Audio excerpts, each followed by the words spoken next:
сүйіспеншілікке толы ата-ана жайлы притча.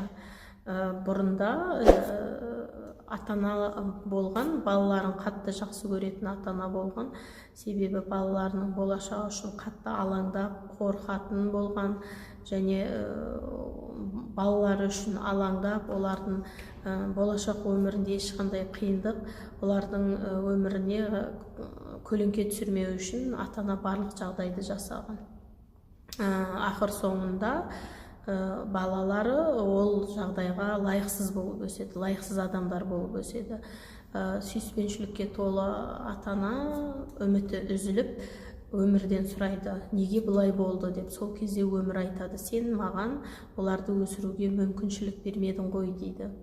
Осыдан түйетін қорытынды, барынша балаларымызға еркіндік береміз.